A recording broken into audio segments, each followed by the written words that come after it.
चलो अब WWE ने कंफर्म कर दिए हैं रोमन रेंस की रिटर्न डेट्स। तो जी हाँ, कल WWE अनाउंस करती है कि फाइनली अपने ट्राइबल चीफ रोमन रेंस आ रहे हैं वापस।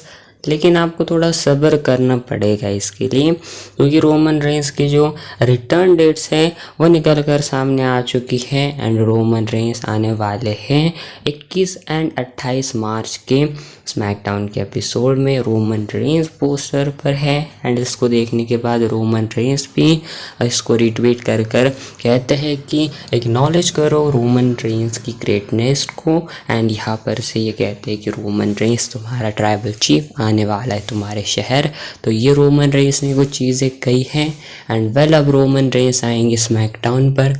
लेकिन देखते इससे पहले क्या रोमन रेंस परसों चेंबर में हमें दिखाई देते या फिर नहीं। लेकिन उसी शो के लिए अपने सीएम पंक भी एडवर्टाइज एंड सेथ रॉलिंस भी। तो डेफिनेटली ये चीज़ें लीड करने वाली है इनके रेसलमेनिया के पोटेंशियली ट्रिपल थ्रेट मैच की तरफ ही। एंड जैसा लग रहा था यस WWE अब लग रहा है उसी डायरेक्शन में आगे बढ़ेगी। लेकिन उससे पहले देखते हैं चेंबर में क्या कुछ उथल पुथल मचती है।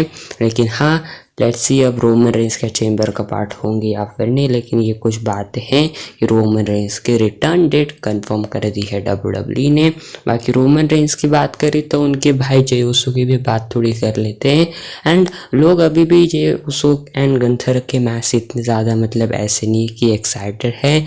जे उसो भी इसे के ऊपर फिर एक बार कहते हैं कि लोगों को भी लगता है कि मैं कॉन्फिडेंट नहीं हूँ एंड लोग मेरे ऊपर शक उठा रहे हैं। एंड वो कहते हैं कि क्या ये चीज़ हो भी सकती है।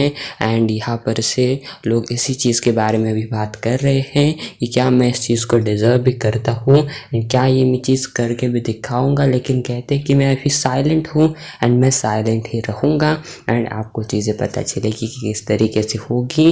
अब देखो, मानो या ना मानो, गुंथर एंड जे उसो इन दोनों को भी पता है कि इनका मैच हो रहा है वो डेफिनेटली बड़ा मैच है। लेकिन लोग भी इसके लिए ज़्यादा एक्साइटेड नहीं हैं। डेफिनेटली सभी को लग रहा है कि जे उसो अब चैंपियन बनेंगे एंड देन दैट्स इट, ये चीज़ें एंड होगी। लेकिन देखते आखिर में चैंपियन बनने के बाद कैसा सफ़र होता है जे उसो का। बाकी लोगन पॉल भी अब कुछ बड़ी चीज़ें कर रहे हैं एंड शायद वो मेसी को भी जो है ला सकते हैं अपने अराउंड। क्योंकि क्या होता है कि उन्होंने चैलेंज करा है अपने लियोनार्डो मेसी को। जी हाँ, अपने लियोन मेसी को चैलेंज करा है अपने लोगन पॉल ने। एंड आपको पता है लोगन पॉल एंड जो अपने मेसी है उनकी ड्रिंक लगभग सेम है एंड इनकी बहस भी चलती रहती है कि इसने मेरा आइडिया चुराया। तो इसी के ऊपर कहते हैं कि ये जो आइडिया चोरी किया है अपना मेसी ने, इसीलिए मैं इसको बॉक्सिंग मैच के लिए चैलेंज करता हूँ एंड इसके बाद मैं इसको हरा के वो जो है सारी चीज़ें अपनी बना लूँगा। यानी कि उसने मेरे आइडिया को कॉपी करा। तो ये कुछ बात करते हैं मेसी के बारे में एंड ऑब्वियसली ये बॉक्सिंग मैच होता है तो ये WWE में नहीं होगा। लेकिन ये कुछ बात है जो कि अपने मेसी के बारे में कहते हैं अपने लोगन पॉल। अब लेट्स से क्या ये चीज़ होती है या फिर नहीं। लेकिन एलिमिनेशन चेंबर एक इंटरेस्टिंग शो होगा क्योंकि ट्रैविस स्कॉट की अपीयरेंस WWE ने कंफर्म कर दी। कल ही WWE इसको भी कंफर्म करती है कि ट्रैविस स्कॉट जो है आने वाले हैं एलिमिनेशन चेंबर में। बाकी लेट्स सी, डेफिनेटली रेसलमेनिया का भी पार्ट होंगी। च्यूसो की एंट्रेंस भी डेफिनेटली इनके साथ एक कमाल की होगी। लेकिन कमाल की चीज़ में भी हो सकती है स्टेफनी वेकर के साथ, क्योंकि स्टेफनी वेकर एंड यूलिया का मैच ऑफिशियल हो चुका है NXT के शो के लिए, जो कि होगा एक चैंपियन वर्सेस चैंपियन मैच। जी हाँ, जो कि दोनों टाइटल्स ऑन द लाइन होगी।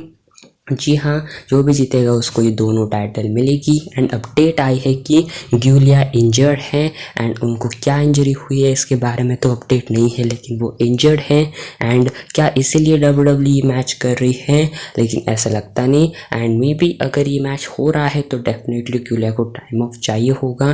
तो मुझे लगता है मे बी स्टेफनी वेकर के पास दो टाइटल आ सकती है, जो कि मैं कहूँगा बहुत इंटरेस्टिंग चीज़ होगी। लेकिन अब मेरे ख्याल से आई थिंक उनको रेसलमेनिया से पहले तक NXT में रहना चाहिए एंड इसके बाद टाइटल हार के उनको रेसलमेनिया के बाद सीधा इन दोनों को ही मेन रोस्टर पर आना चाहिए।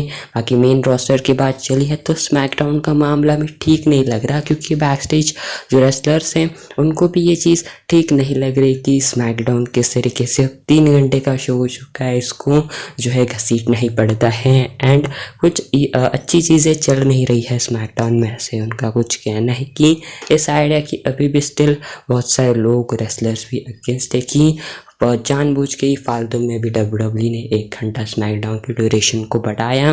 जो 2 घंटे का था वही फॉर्मेट अच्छा था, ये कुछ कहना है। लेकिन हाँ, डेफिनेटली मैं कहूँगा रॉ काफ़ी अच्छा निकाल लेता है अपना टाइम, लेकिन स्मैकडाउन डेफिनेटली, जी हाँ कुछ भी कहो, डेफिनेटली स्मैकडाउन को WWE को कैसे भी करके थोड़ा सा लंबा घसीटना पड़ ही जाता है।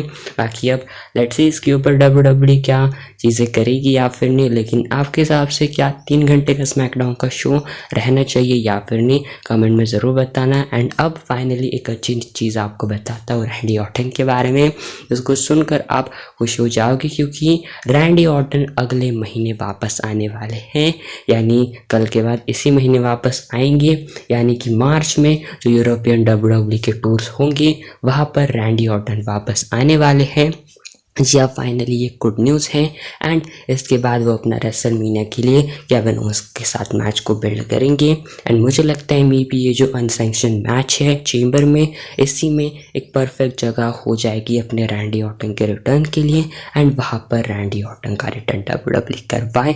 एंड मेरे ख्याल से डेफिनेटली एलिमिनेशन चेंबर एक परफेक्ट स्पॉट रहेगा इनके रिटर्न के लिए एंड रेसलमेनिया के मैच को भी बिल्ड करने के लिए। बाकी अब बहुत ही थोड़े दिनों में हमें रैंडी ऑर्टन भी वापस आते हुए दिखाई देंगे। यस, फाइनली वो रेसलमेनिया का पार्ट होंगे। बाकी फिलहाल आज की वाली वीडियो बस इतनी सी थी एंड मैं मिलता हूँ नेक्स्ट वीडियो के अंदर।